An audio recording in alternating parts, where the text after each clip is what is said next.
disons infiniment merci à toi qui est l'auteur de notre vie. Toi qui nous conduis et qui nous dirige.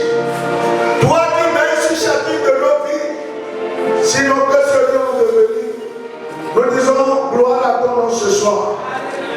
Si nous avons le souffle de vie, c'est par ta grâce. Reçois la gloire, Seigneur. Reçois l'honneur. Sois magnifié, sois exalté. Cette nuit où nous sommes dans ta présence, que le sang versé à la croix nous purifie et nous rachète. Afin que toute accusation venant du monde des ténèbres soit éteinte avec le sang de Jésus-Christ. Seigneur, je prie pour que tout décret déjà pris sur la vie de quelqu'un en vue de l'éteindre soit effacé ce soir au nom de Jésus. Seigneur, tu pouvais dire lorsque tu es sur la terre, aucune des brebis que le Père t'a confiée n'est perdue. Je prie, Seigneur, aucune vie, aucune âme adorée dans cette église ne sera surprise par la mort subite. Que cela s'éloigne de nous, nous puissions le vivre. Seigneur, mais bien au contraire, nous passerons des jours heureux, des jours bénis. Nos jours seront remplis de joie et de bonheur. La Bible déclare qu'Abraham avait de multiples jours heureux et bénis. Que cela soit notre portion au nom puissant de Dieu. Grand Dieu, ce soir, je prie que ton règne soit établi au milieu de nous. Les principautés, les dominations, les esprits méchants qui s'invitent ici, au nom puissant de Jésus, qu'ils fléchissent les genoux. Fortifie quelqu'un ce soir, quelqu'un qui est troublé, qui ne sait pas comment faire. Seigneur, montre-lui le chemin au nom puissant de Jésus. Éclaire-le, Seigneur, dirige-le, et que, à la fin de ce moment, que son âme soit réconfortée, que son âme soit racaillantie en toi, soit élevée, soit magnifiée. Je prie que tout embargo qui empêche quelqu'un d'avancer soit ôté au nom puissant de Jésus. Reçois la gloire, reçois l'honneur. L'interprète de moi, nous sommes en tes mains, que l'onction repose sur nous, Seigneur, et que nous ne parlons pas de notre part, mais que tu nous mandates pour parler de ta part ce soir. Revers-nous maintenant de l'onction, de l'autorité, et que chaque parole sortant de notre bouche soit accompagnée de ta puissance et de ton autorité. Merci parce que tu le fais. Que toute la gloire, l'honneur, la magnificence soit à toi. Nous recommandons toi en tes mains. Au nom puissant de Jésus-Christ, nous avons prié. Amen. Amen. Asseyons-nous. Bien-aimés, chers frères et sœurs, que la paix et la grâce de notre Seigneur Jésus-Christ soient avec nous tous. Je vous souhaite la bienvenue à cette séance de partage de la parole de Dieu. C'est important de s'approcher et de se nourrir de la parole de Dieu. Parce que à des moments donnés, c'est la seule chose qui vous secoue et qui vous dédouane.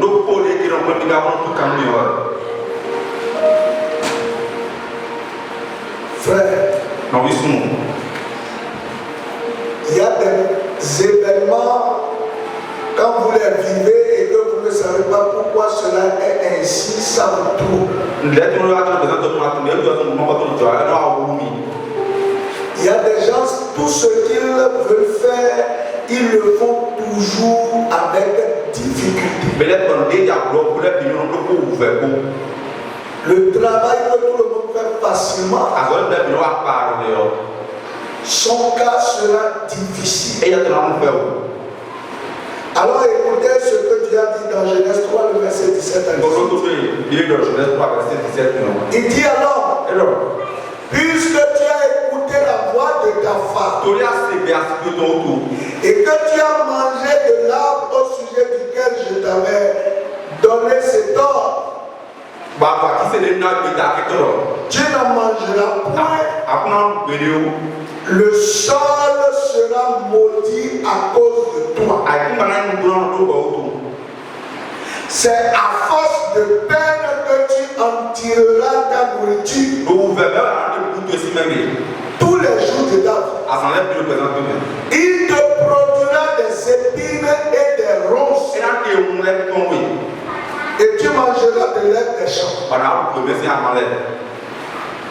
À cause de l'homme, la terre a été instruite pour produire quelque chose qu'elle n'était pas appelée à faire. Et on parle ici de ronces. Les ronces piquent. Et on a dit que c'est à peine qu'il va tirer sa nourriture de la terre. Et ceci tous les jours de sa vie.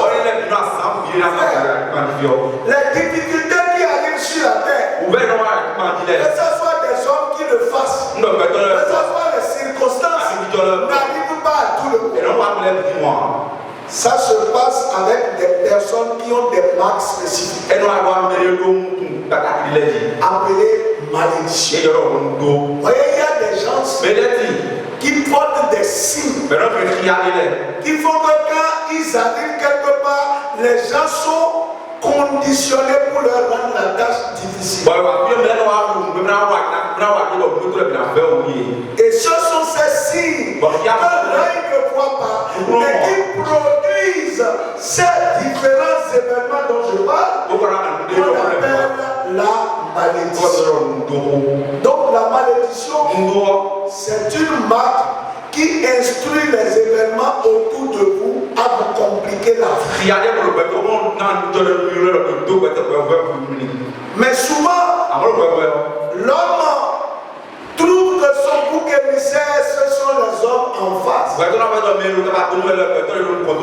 voyez, quand la terre va se fermer à accompagner l'homme dans son processus, l'homme va dire, oh vraiment, quelle est cette terre? Une terre maudite, mais c'est à cause de l'homme que la terre. C'est-à-dire quelquefois, en fonction de l'identité spirituelle que vous manifestez, les choses peuvent apparaître difficiles pour vous. Pas parce qu'elles sont naturellement difficiles, mais à cause de vous, ça peut être difficile. Comme à cause de vous également, ça peut être facile. C'est là on parle de la bénédiction et de la malédiction. Il y a des gens qui font un peu d'effort alors qu'ils ont beaucoup de résultats. Et tout le monde dit ils sont bénis. La vie leur est facile. Tout leur sourit. Non, ce n'est pas parce qu'ils font quelque chose, il y a une marque sur leur vie.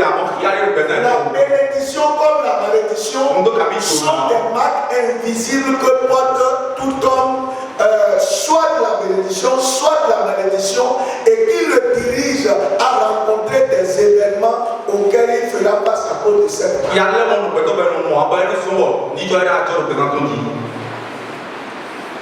Mais l'œil ne voit pas. C'est pour cela que le même douanier peut être gentil avec quelqu'un. Mais avec un autre, il va changer le ton. Et on va se demander qu'est-ce qui s'est passé. Non, il n'y a rien. C'est parce que le deuxième garde une malédiction. Alors, on est en train de voir quelles sont les causes, parce qu'il n'y a pas de malédiction sans cause. Ne pas que vous vous trompez. Quand la malédiction est activée dans une vie, il y a forcément une cause. Mais comme souvent, on n'arrive pas, parce que quelquefois la cause peut être quelque chose que tu ignores. Ça peut être quelque chose que tu as fait il y a très longtemps. Mais la cause est là. Il n'y a pas de malédiction sans cause. Quiconque est en train de préparer une malédiction, il ne suffit pas seulement de dire Seigneur, délivre-moi de la malédiction. Souvent, ces prières ne sont pas efficaces. Parce que tant que tu n'as pas su qu'est-ce qu'il y a à la base de ça, tu vas te demander, mais où est-ce que je prie toujours et ça. Il faut que tu identifies qu'est-ce qui a produit la malédiction. Alors, avant de continuer, parce qu'on a vu déjà quelques causes. On a vu l'idolâtrie. On a vu après des questions de comportement. Y a-t-il la malédiction?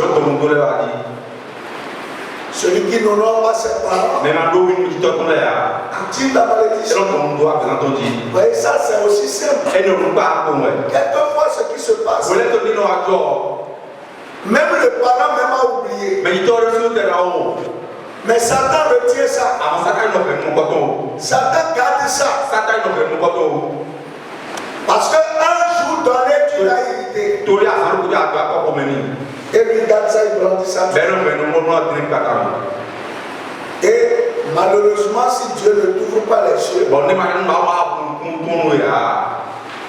et que tu te répands de cela, ça va rester. Tu vas juder, tu vas prier, tu vas faire des veillées, et tu auras l'impression, parce qu'on dit que ton ciel sera un ciel d'airain.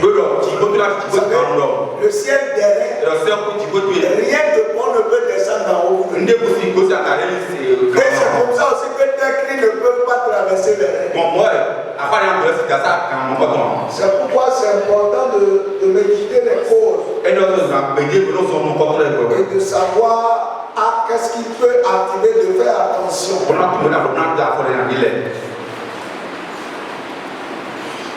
On a dit la malédiction de la semaille et de la moisson. Un homme aura semé, il le moissonnera. Que ce soit en bien, que ce soit en mal, quand tu sèmes, tu vas moissonner. C'est ce que les gens ne savent pas. C'est pour ça qu'il y a des actes, si vous les avez commis, et vous savez que ça peut être répétitif. Mais frère, traitez ça bien avec Dieu, que le pardon soit effectif. Parce que le problème c'est quoi? Quand le pardon n'est pas obtenu, c'est là. Et c'est pour ça que je réfléchis à des choses. Les mensonges qu'on fait aux parents. Il y a des moments donnés. Si on ne s'arrête pas pour corriger, on est surpris que les enfants se fassent de même.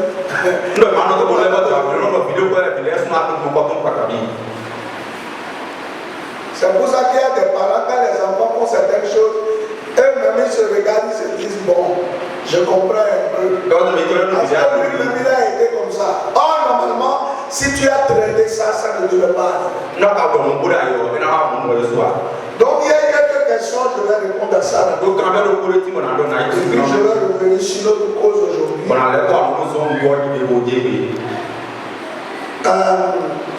La première question, bon, si je résume,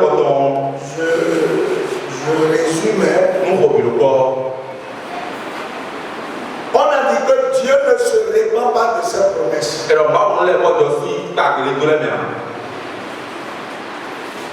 Et quand il donne quelque chose, normalement, il ne peut plus l'arracher. C'est vrai. Mais on va lire un test. Et je vais partir de là. Je pense que ce test va éclairer sur beaucoup de choses liées à cette question. Romains 3. On va lire à partir du verset 21. Pour nous arrêter au verset 26. Il se dit comme suit. Mais maintenant, sans la loi est manifestée la justice de Dieu. Sans la loi est manifestée la justice de Dieu, à laquelle rendent témoignage la loi et les prophètes. Justice de Dieu par la foi en Jésus-Christ. Pour tous ceux qui croient, il n'y a point de distinction. Car tous ont péché et sont privés de la gloire de Dieu. Ils sont gratuitement justifiés par sa grâce, par le moyen de la rédemption qui est en Jésus-Christ. C'est lui que Dieu a destiné par son sang à être pour ceux qui croiraient victimes propitiatoires, propitiatoires. En fait, la parole dit que c'est Jésus-Christ que Dieu a destiné par son sang à être pour ceux qui croiraient.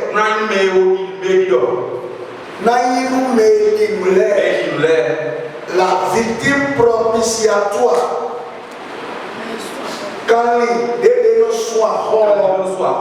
Afin de montrer sa justice, parce qu'il avait laissé impuni les péchés comme auparavant, au temps de sa patience, afin, dis-je, de montrer sa justice dans le temps présent, de manière à être juste, tout en justifiant celui qui a la foi en Jésus-Christ. C'est vrai que la tournure est un peu complexe. Mais qu'est-ce que ce texte dit? Dieu est juste. Et au nom de sa justice, quand quelqu'un glisse, la personne doit être punie. Mais comme il est aussi juste, il a dit que celui qui croirait en Jésus-Christ à son sacrifice serait lavé de ses péchés. Donc en réalité, ce n'est pas que Dieu tolère le péché. Lorsque quelqu'un pêche, la chicotte est levée. Mais quand la personne par sa foi regarde le sacrifice de Jésus, le châtiment tombe sur Jésus qui a déjà pris ça une fois pour toutes. Et le sang de Jésus-Christ en sa faveur. En d'autres termes, je vais vous expliquer comment la justice de Dieu se passe. Un jour, il y a eu un juge dont le fils a commis un forfait. Et on a dit qu'il doit payer une amende d'une forte somme, sinon il irait en prison. Donc le juge est venu et il a jugé son fils. Il dit, à cause de ce que tu as fait, je dépose cette amende. Et si tu ne payes pas, tu iras en prison. Et le jugement a été concilié. Et à l'application, quand il enlève la tôle, il vient, il fait le chèque du montant et il paye pour l'enfant. Est-ce que vous comprenez? Il a fait le jugement. Mais il a accompli, satisfait les exigences du jugement par ses propres ressources pour que l'enfant soit exempté. C'est la même chose. Ce n'est pas que Dieu est injuste. Il a dit, je mets devant toi la vie et la mort. Si tu choisis la vie, tu vas vivre. Si tu choisis la mort, tu vas mourir. Donc quand quelqu'un emprunte le chemin de la mort, il applique le jugement de la mort. Et c'est en cela que lorsque la personne manifeste la foi ou implorer le pardon de Jésus-Christ, au lieu qu'il meure, la mort de Jésus répond à la place de sa mort et lui il est exempté. Est-ce que vous comprenez? Partant de ce fait, dans l'Ancien Testament, il n'y avait pas un tel mécanisme. Dans l'Ancien Testament, c'est œil pour œil, dent pour dent. Si vous péchez, vous allez payer pour votre péché. Et c'est pour cela que quand Moïse, quand Saül, quand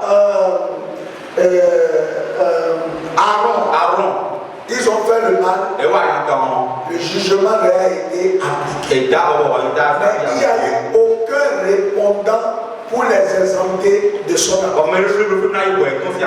C'est là la différence entre nous qui avons vécu la nouvelle alliance que ceux qui n'avaient pas vécu la nouvelle alliance. C'est pour cela que Dieu dit, quiconque va négliger ceci grâce à lui, quel sera son sentiment? Son sentiment sera pire. Est-ce que vous comprenez? Parce que nous, on a quelque chose que les autres n'ont pas. En notre temps aujourd'hui, notre foi peut nous exempter des punitions. Malheureusement, beaucoup ne comprennent pas. Dès lors que le jugement est appliqué, le sang de Jésus crie en faveur de ceux qui y croient. C'est pourquoi on parle de la foi. Si tu crois à ce mécanisme, le sang t'absente des conséquences. Mais si tu ne comprends pas bien, ta foi ne peut pas être solide. Est-ce que vous voyez un peu ce que je dis? C'est pour ça que les gens prient encore et ils n'ont pas compris que si je prie et que je me connecte au sacrifice de Jésus, les conséquences ne peuvent plus jamais venir à moi. Parce que le sang me détache de mes actes et me positionne devant Dieu comme si j'étais Jésus-Christ. Donc la justice de Jésus devient ma justice. Alors du coup, je ne peux plus être, disons, attributaire des châtiments venant de Dieu. Donc Dieu étant juste, il a bien dit, si vous faites ceci, vous aurez la conséquence. Ils l'ont fait, il n'y avait rien pour crier en leur faveur. C'est cela qu'ils ont subi. Est-ce que vous avez compris? C'est pourquoi dans l'Ancien Testament, on ne peut pas racheter de la malédiction. Ce n'est que dans le Nouveau Testament, Christ nous a racheté de la malédiction. Il n'y a pas de malédiction dans l'Ancien Testament, c'est difficile. Même quand on dit c'est que ça reste, j'ai Ruben, Jacob l'a maudit. Plus tard, Moïse a dit qu'il l'a béni. Mais j'ai fouillé une descendance de Ruben. Il y a une excellence. Je n'ai pas trouvé. Mais gloire soit rendue. Des païens comme nous, qui n'avions pas une origine juive, lorsque nous croyons sincèrement, Dieu change notre histoire. C'est ça la grâce que nous avons. C'est pour nous que nous sommes de la nouvelle alliance qui est plus parfaite que l'ancienne alliance. Est-ce que vous comprenez maintenant?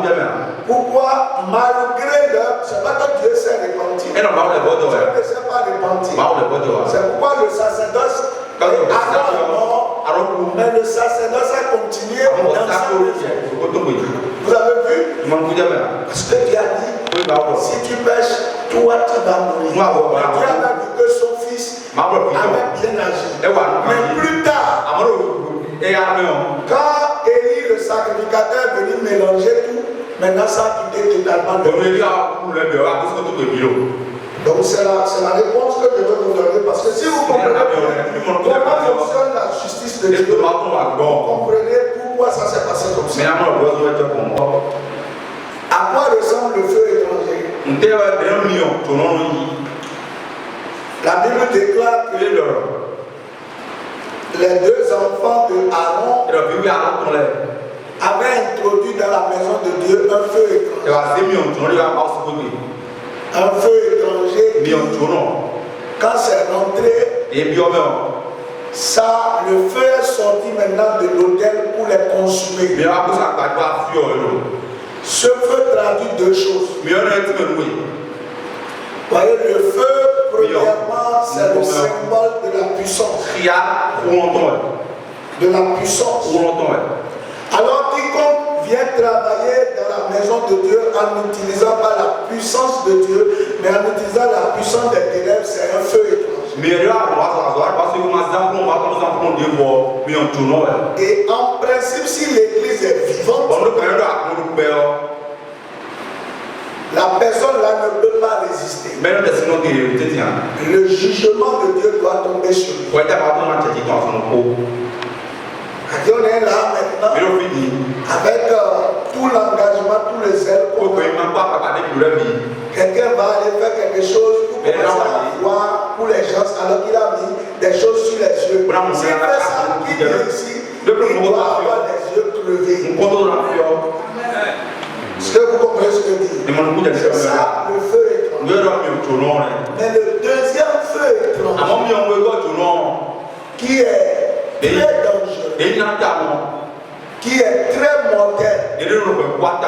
Lorsque vous faites dans la maison de Dieu quelque chose que Dieu ne vous a pas confié, c'est un feu étrange.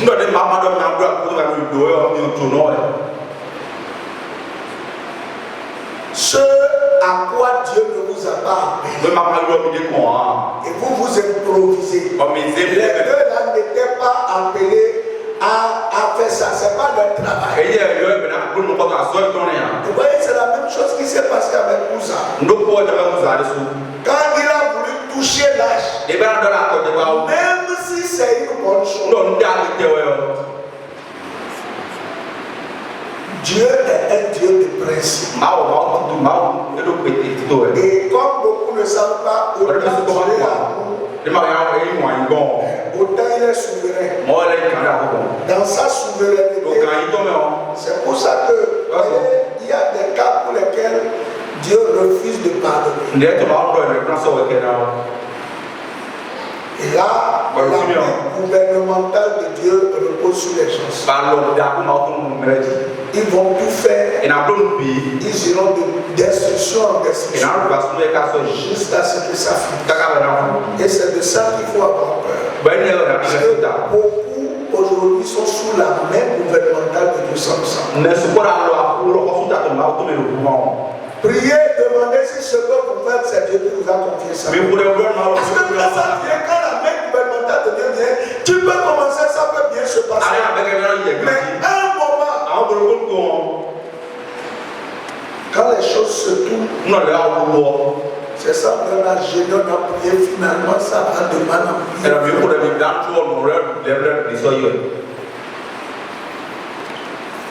C'est comme ça que les gens se sont lancés dans le ministère. Et ils se sont improvisés, appelés de Dieu. Mais ils sont morts dans la paralysie, dans la disette. Quand Dieu ne vous appelle pas, quand Dieu ne vous confie pas quelque chose, ne devenez pas un feu étrange. Donc c'est les deux sens. Amener une puissance étrangère à la puissance de Dieu. Faire une œuvre à laquelle Dieu ne vous a pas confié. Voilà. Troisième question. Si les parents n'ont pas pris soin d'un enfant qui n'a pas réussi, est-ce une négligence? Il y a deux cas. Si les parents n'ont pas, si tu n'as pas, ça veut dire qu'il y a déjà une malédiction sur la famille. Parce qu'il y a des gens, effectivement, ils peuvent pas mettre les enfants à l'école. Les enfants à aller aux gens et ils finissent comme ça. C'est déplorable. Mais dans ce cas, ce n'est pas la négligence. C'est un problème qui existe, qui n'a pas pu se résoudre jusqu'à l'arrivée de l'enfant. Et deuxièmement, c'est que cet enfant aussi a perdu une grâce. Parce que tout enfant, il y a des enfants dont les parents ne sont pas à l'aise, mais la grâce qui est sur leur vie fait que des gens peuvent les prendre, s'occuper d'eux et les pousser.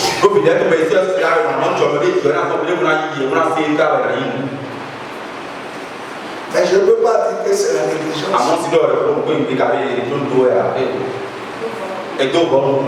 Parce que vous savez, il y a des parents que vous voyez naturellement et vous voyez que enfants, mais ils dépensent leur argent ailleurs. C'est la malédiction. Et quand ils font ça à la fin de leur vie, le bilan est qu'ils voient que leur vie n'a finalement servi à rien.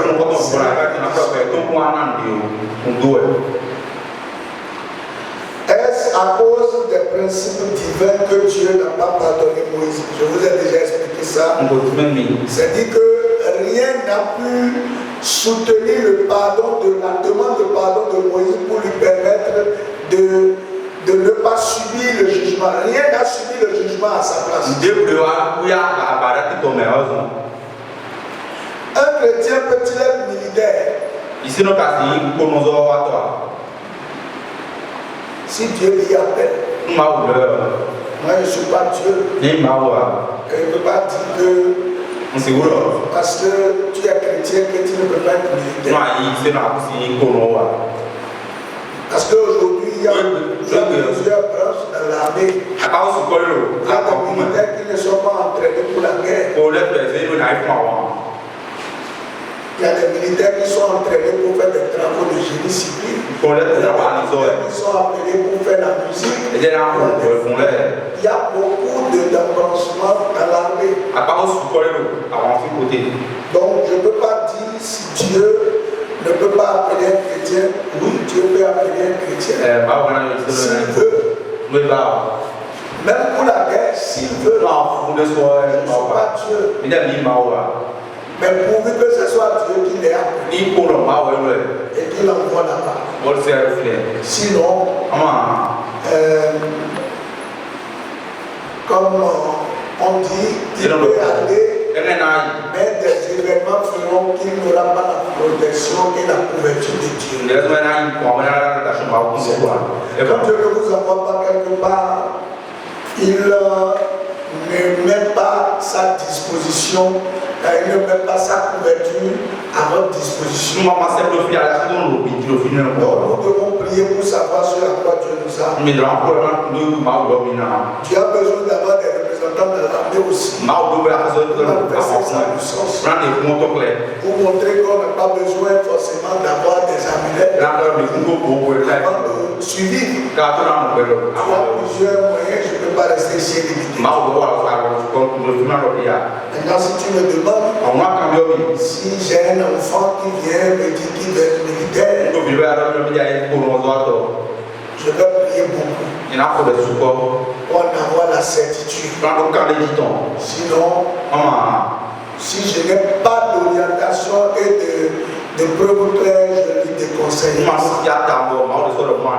Si Dieu me montre que j'ai la certitude, Dieu le veut, je vais l'accompagner, je vais prier.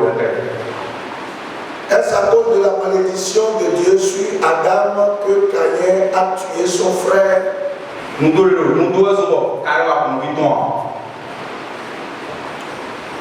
Comme on a dit, depuis que le péché est entré dans le monde, la mort est entrée dans le monde. C'est le péché qui a engendré la mort. Puisque Dieu avait dit, le jour où vous mangez, vous allez mourir. Donc c'est le fait de manger qui a activé la mort. Sans même que Dieu n'ait prononcé de bénédiction. Parce qu'ils ont déjà ouvert la porte à la mort. Donc la mort a fini par saisir leur descendance à cause de l'état de son cœur. Donc je peux dire que ce n'est pas la malédiction, mais c'est la désobéissance qui a conduit à ça.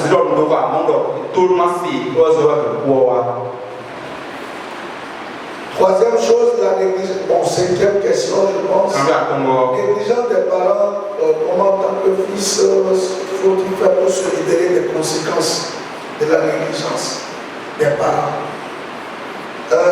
Aujourd'hui, si Dieu ouvre votre cœur sur le fait que vos parents ont été négligents, cela a activé malédiction sur vous. Je prends le cas des enfants qui ont été entre griffes des enfants gâtés. Parce que c'est ça, une des preuves d'une négligence des parents, c'est d'avoir des enfants gâtés. Dans la Bible, ce qu'on a vu des enfants qui n'ont pas de règles, ils n'ont pas de limites. Tu peux nous parler aux grandes personnes, n'importe comment, parce qu'on ne leur a jamais dit non. Les enfants qui peuvent gifler des grandes personnes, parce qu'on ne leur a jamais dit non, on ne les a pas éduqués. Quand l'Esprit de Dieu ouvre votre cœur, c'est à vous de vous repentir. Et de demander la grâce de Dieu pour changer d'attitude. Il y a des gens qui ne savent pas parler aux gens. Ils ne savent pas respecter. Lorsque tu te rends compte que vraiment j'ai ce mauvais caractère, tu dois demander le secours du Seigneur. Que Dieu te donne la force pour changer. Sinon, tes parents ont fait pour eux. Mais ensuite, c'est ta responsabilité. Est-ce dans la nouvelle alliance, on paye pour les erreurs d'autres personnes?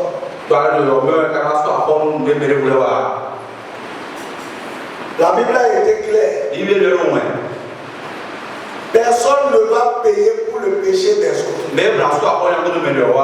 Mais ce qui se passe souvent, les autres peuvent t'entraîner dans leur péché sans que tu ne t'en rendes compte. Exemple, un ami qui a volé son père et qui vient, qui te donne l'argent de vol dedans. Ou bien qui t'amène quelque part, il achète, vous mangez. La malédiction va te suivre. On va voir après la malédiction liée au vol. Il y a une malédiction liée à tout vol.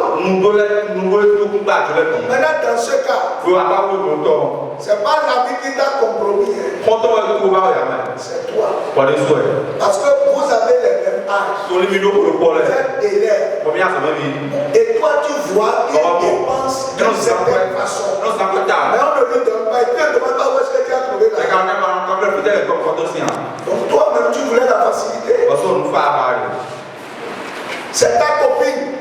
C'est elle qui porte les choses de marque. On tu sais qu'elle ne fait rien. Et c'est elle qui te donne les montres, les chaussures. Et tu prends. Tu la suis dans la malédiction. Donc, personne ne paiera pour le péché. Mais ce qui se passe, nous sommes responsables des choses qui nous arrivent. Là-bas, la dernière chose, c'est Dieu est miséricordieux. Pourquoi il a puni Moïse et Aaron pour faute, pour leurs actes.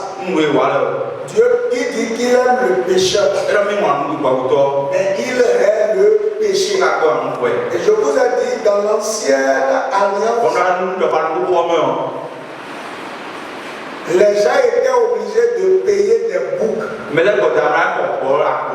des agneaux pour le sacrifier, afin que le sang les couvre. Ça ne les pardonnait même pas, ça les couvre pour un temps. C'est pourquoi ça inspire. Le pardon avait une date d'expiration.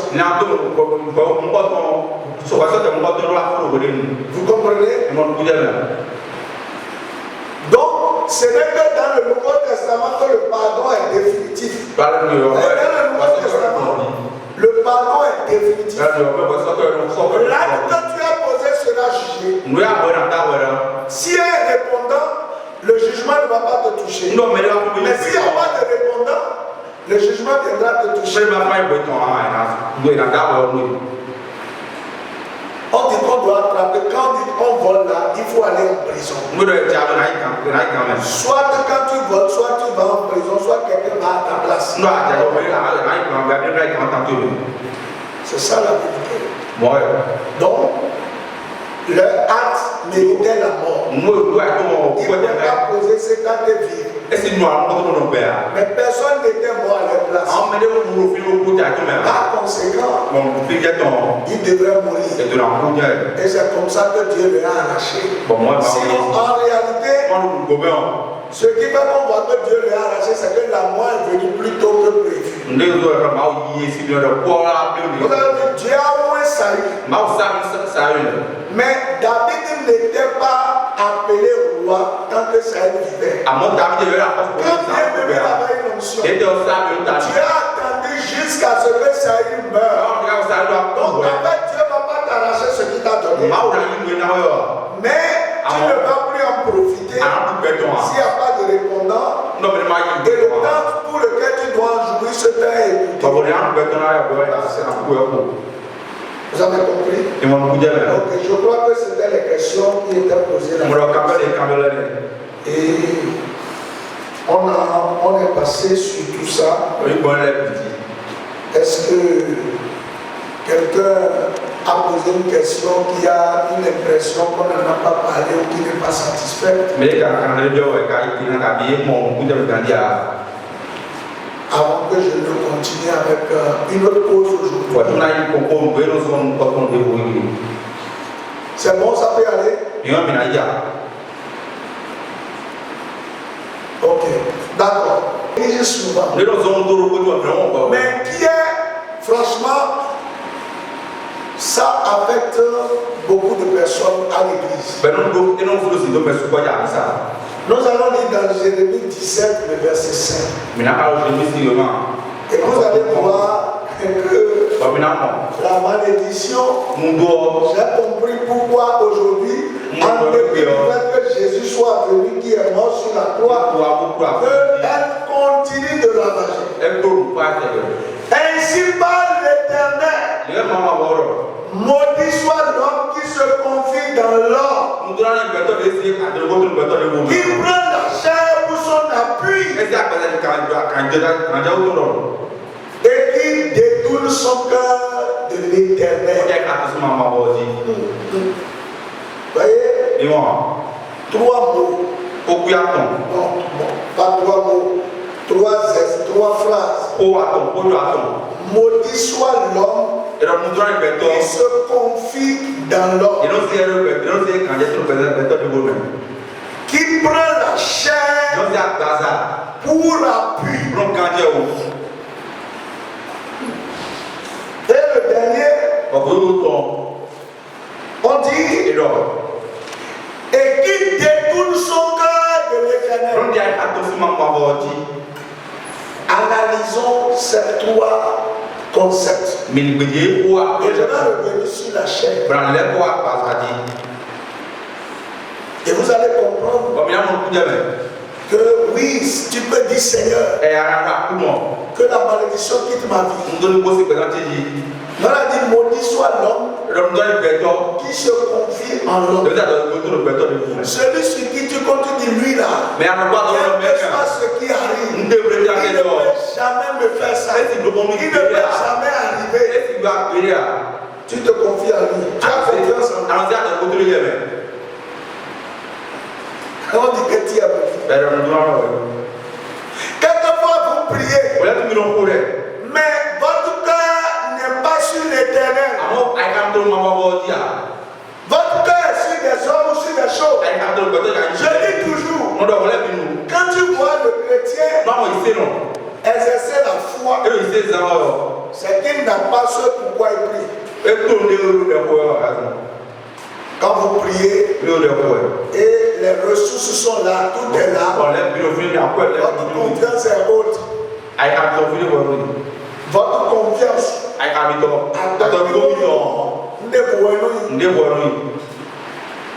mais quand il n'y a pas d'argent, le truc très simple que je prends toujours, regardez à la maison, quand les enfants tombent malades, vous avez assurance, vous avez les ressources. Est-ce que le premier réflexe est d'abord prier pour que Dieu se fasse? La prière commence lorsque il y a une assurance, l'issue, et qu'on sait que c'est seul Dieu qui peut le faire. Bon, pendant ce temps-là, tu as compté sur quoi?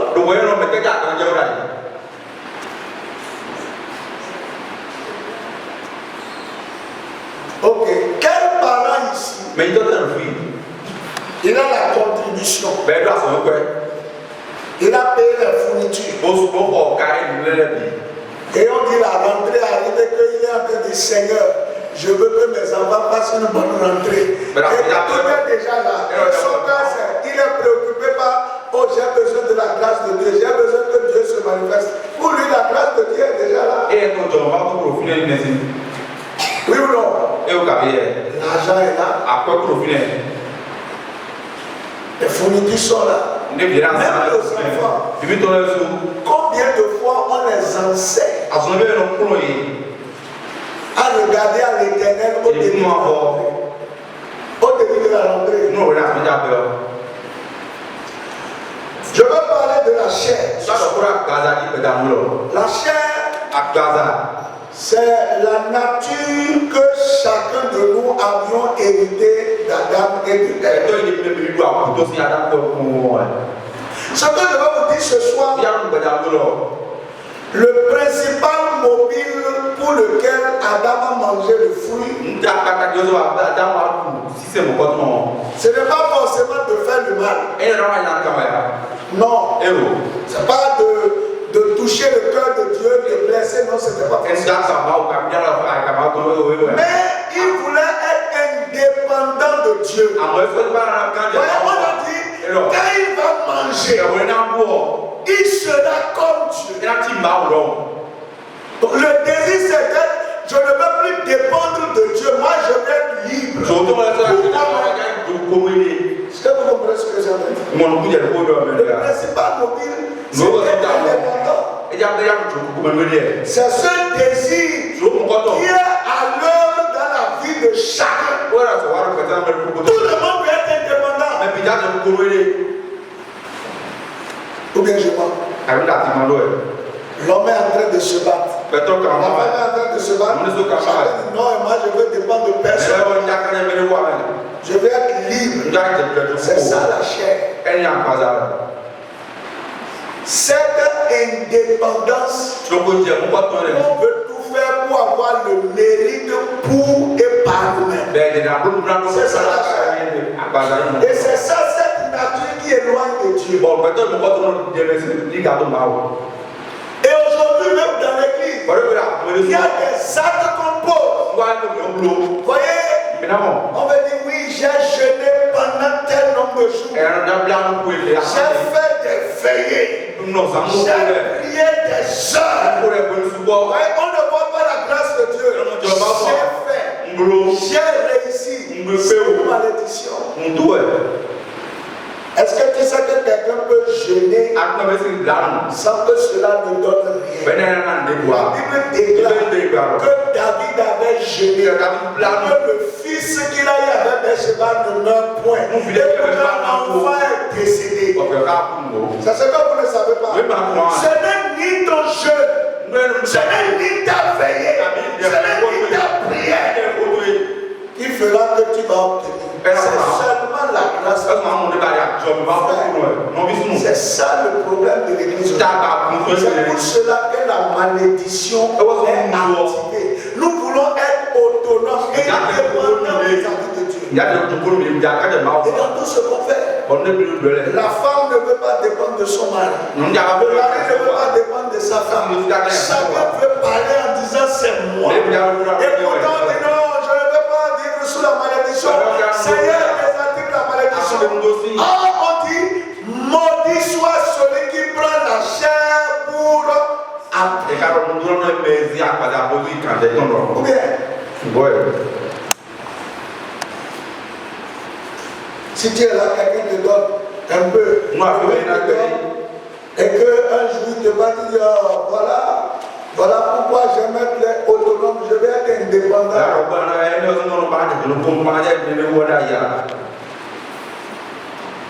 Vous voyez, c'est vrai. La chair peut faire des choses louables. Peut faire des choses impressionnantes. Quelqu'un peut décider de dire je vais faire 40 jours de jeûne. N'est-ce pas? c'est extraordinaire. Quelqu'un me dit non. Je suis resté en éveil toute la nuit. J'ai prié 4 heures de temps d'affilée. J'ai prié 7 heures de temps d'affilée. C'est impressionnant. Mais si vous ne voyez pas la grâce de Dieu, le résultat sera inefficace. Ça ne sera que la malédiction. Franchement. Et Éphésiens 6:1 dit les œuvres de la chair sont appelées des œuvres mortes. Lisons, vous allez voir. Vous voyez, quand on dit chair, vous ne voyez que non. Quelqu'un qui se prend, quelqu'un non, c'est pas que ça. Tout ce que vous faites en dehors de la grâce de Dieu est une œuvre de la chair. Et ces œuvres sont appelées des œuvres mortes. Quelqu'un est là? Verset 1. Enfant. Oui. Je n'ai pas dit Éphésiens, Hébreu.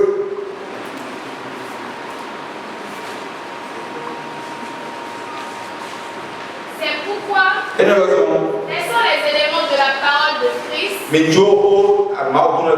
Tendons à ce qui est parfait. Sans poser de nouveau le fondement du renoncement aux œuvres mortes. Sans poser de fondement, de renoncement aux œuvres mortes. Nous devons renoncer aux œuvres mortes. Tout ce que vous faites, vous montrez que c'est vous qui avez pu. On dit que ce que dit indépendance vis-à-vis de Dieu. Vous savez que des gens sont décidés de veiller et ils n'ont pas pu payer. Les gens sont décidés de jeûner, ils n'ont pas pu jeûner. Des gens sont morts pendant qu'ils étaient en train de jeûner. Donc c'est une grâce. Malheur à celui qui prend la chair pour l'appui. Parce que pourquoi je dis ça? Quand ça ne marche pas là, écoutez comment les hommes. Et pourtant j'ai prié. J'ai jeûné des jours, ça ne va pas marcher. Non, c'est ton jeune qui allait changer le truc. Voyez un peu ce que je dis soir. Quiconque prend pour appui la chair. Alors, quand ça a tourné là, j'étais obligé de jeûner pour que ça change. C'est la grâce de Dieu. C'est la grâce de Dieu. J'ai compris ça. Peut-être ce qui arrive. Et lorsque on prend la chair pour appui, regardez ce que ça dit. On dit au verset 6. Je suis à Jérémie 17, verset 6. Il est comme un misérable dans le désert. Il ne voit point arriver le bonheur. Il habite les lieux brûlés du désert.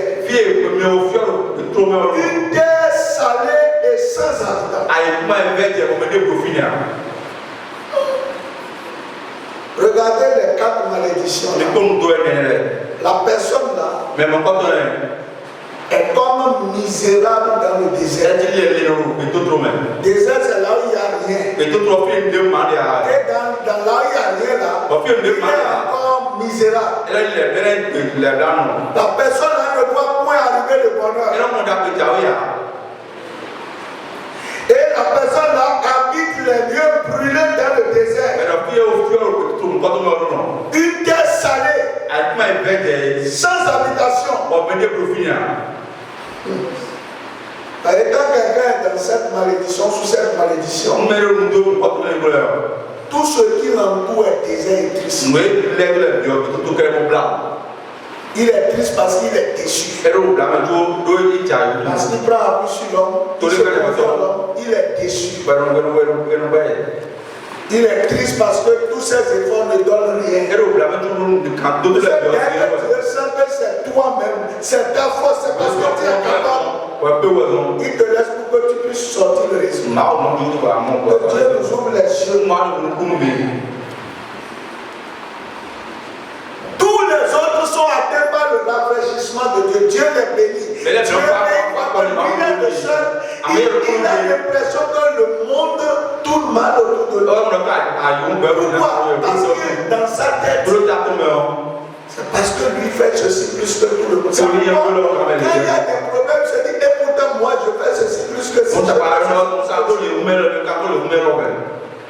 Dieu est un Dieu de grâce. Et seuls ceux qui savent s'appuyer sur lui peuvent jouir de sa grâce. Ce soir, j'ai compris cette cause sur laquelle j'ai réfléchi profondément. Ça a changé la façon dont je vois les choses. Ça a changé la façon dont je considère les choses. Je ne peux rien sans la grâce de Dieu. Tout ce que je suis, tout ce que je fais, tout ce que j'ai pu, c'est la grâce de Dieu. Mais si je pense que c'est parce que j'ai eu quelques mérites que ce soit, qui fait que j'ai obtenu quelque chose, je suis en train de me tromper. Puisse le Seigneur nous aider à avoir la vision modeste qu'il faut et à tomber sur sa grâce, afin que en nous efforçant pour sortir d'un processus, que nous ne nous engloutissions pas.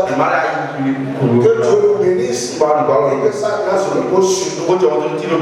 Voilà là où je veux m'arrêter ce soir. Méditez sur ce verset.